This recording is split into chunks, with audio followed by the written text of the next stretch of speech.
Ang programang ito ay rated SPG. Striktong patnubay at gabay ng magulang ang kailangan. Maaaring may masiselang tema, lengguwahe, karahasan, sexual, horror o droga na hindi angkop sa mga bata. Nang dahil nga nalaman na dito ni Annalyn kung sino ang may hawak talaga ni Lolo Pepe. Dahil hawak ni Annalyn ang cellphone dito ni Zoe. Ang hindi alam dito ni Moira na ang nakasagot pala ng kanyang tawag ay si Annalyn. Kaya naman natuklasan na nila na itong si Zoe ay kasabuat pala dito ni Moira. Kaya agad itong nag-alibay si Zoe na nagpapanggap at sinungaling nga daw itong si Annalyn. Ngunit agad na sinabi dito, malinaw na tumawag nga itong si Moira at siya mismo ang nagsabi na meron nga daw silang gagawin dito kay Lolo Pepe. Kaya naman, itong si Giselle ay mapapaisip ng dahilan.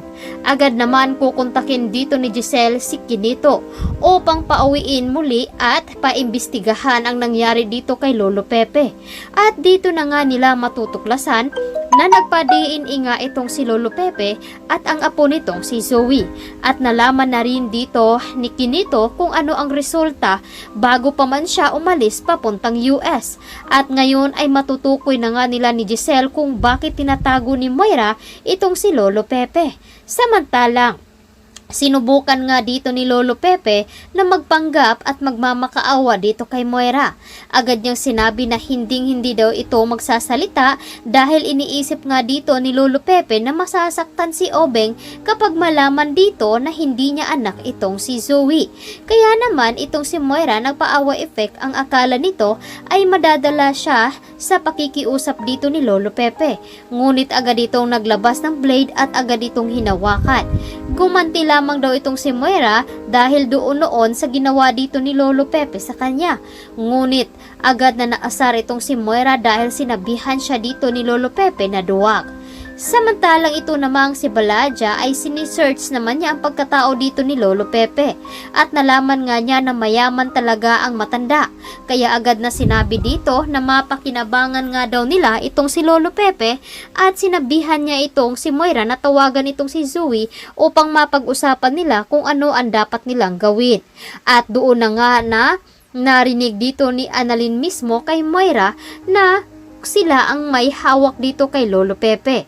At ngayon ay magpapaimbestiga na nga itong si RJ kung saan nga ba tinago itong si Lolo Pepe. Samantalang sa loob naman sa mansyon dito ni Carlos ay agad ngang inutusan itong si Dax upang pasukin ang loob sa bahay ni Carlos at si Carlos nga sana ang kanilang punteriya. Ngunit wala naman doon sa bahay ang nag-iisa lamang itong si Lynette. Kaya naman napansin ni Lynette na nakapasok na pala ang mga tauhan dito ni Balaja. Tumakbo naman si Lynette papuntang second floor. Ngunit nasundan naman sila ng mga tauhan at nagmamakaawa nga itong si Lynette na wag siyang saktan. Ngunit huli na dahil nga inutos dito ni Moira na pahirapan nga nila itong si Lynette at palabasin na nagnakaw nga daw ang mga ito. Kaya naman itong si Lynette ay magiging delikado ang kanyang buhay. Samantalang si Carlos naman ay kausap pa rin itong si Zoe at maghahanap nga daw siya ng paraan upang mapigilan ang pag-iimbestiga dito ni Annalyn dahil hindi titigilan dito ni Annalyn hanggat hindi nila mahanap si Lolo Pepe. Mabisto nga ba nila itong si Zoe na may kinalaman nga ito sa pagkakawala ni Lolo Pepe? Ano nga ba ang magiging reaksyon dito ni Giselle kapag natuklasan na nagpa-DNA nga itong si Lolo Pepe at si Zoe at hindi naman match ang dalawa? Malalaman na nga ba ng mga ito, mailigtas nga ba ni Annalyn itong si Lynette na ngayon ay humihingi nga ito ng tulong? Subalit ito namang si Doc Ray, habang magkausap nga sila dito ni Zoe ay napatawag naman itong si Carlos at agad naman tinanong kung kasama ba nito si Zoe. Agad na ibinigay dito ni Doc Ray ang cellphone dito ni Doc Carlos. Nakakapaghalata na ba itong si Doc Ray sa kinikilos ni Zoe? Kaya ito ang dapat nating aabangan bukas sa